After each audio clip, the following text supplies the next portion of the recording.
We continue with chapter 9, and we left off. We had the agreement between the southern states and the northern states. Basically, the Congress voted to allow the capital to be moved to the District of Columbia, which take about 10 years to build. And in return, they took all of the debt and put it together and paid it off with the nation's money. Next, we have what's called the Whiskey Rebellion. And it's rebellion, so we know we're going to lose. And we're not talking about a person named Whiskey, like when we had Bacon's Rebellion. We're actually talking about whiskey, the alcoholic drink. And here's how this took place. The government, they put a tax on alcohol. And they were trying to find some things that they could tax and make some money off of that not everyone had to have. And they used alcohol. Well, many of the farmers at the time converted their corn into whiskey, and I don't know how all that worked, but evidently they can convert corn into whiskey, and they sold it. So the farmers are saying, "Well, you're taxing us, you're taxing the farms, and that's not the right way to go." And they hated the tax, and they rebelled. At first, they refused to pay the taxes, and when the tax collectors would come, they would often tar and feather them. And if you've ever never heard of that, that means they poured hot tar on them, which would make them very uncomfortable.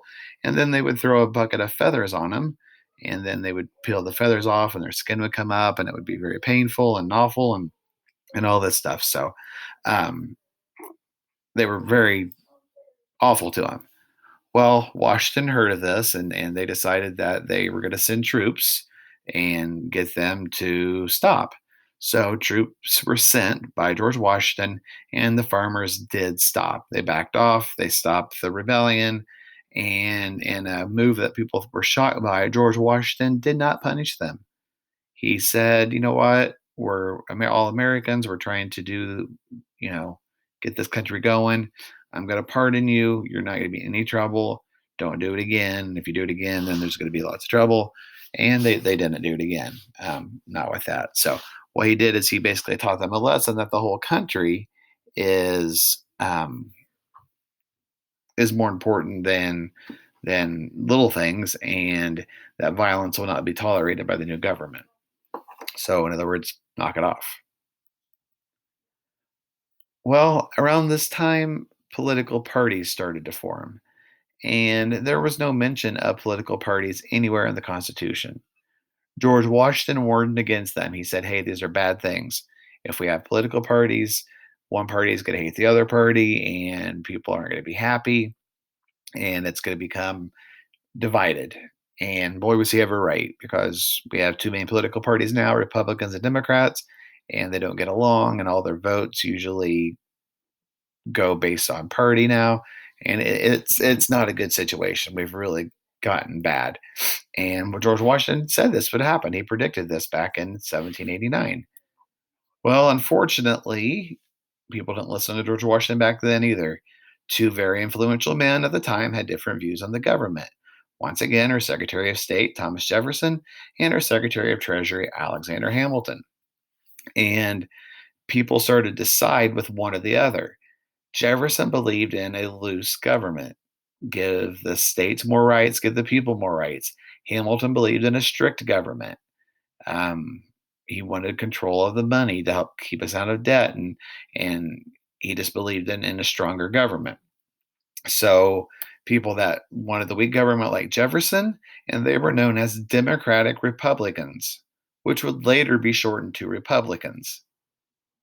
The Republicans did not want the government to have much power at all.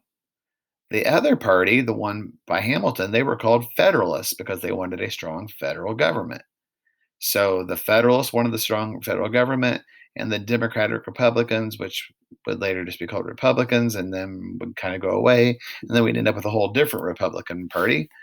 But that's later. But Hamilton, they were the Federalists. So those were the two main political parties. In 1876, George Washington decided that was enough. It was time for him to retire. He had been president long enough, and the 8 years, and he was ready to go back home and be with his wife and live happily ever after. Unfortunately, he got sick less than 2 years after, around 2 years after he went back home. He had an infection. It wasn't like anything huge today. It would have been cured with an antibiotic, but he got very sick, and he believed in something called bloodletting, where you let out a lot of your blood, and to get the infection out, like the infection would go with the blood. Well, unfortunately, they let out too much blood, and George Washington ended up dying because of this. So that is Washington's presidency. Tomorrow we will talk about the presidency of John Adams.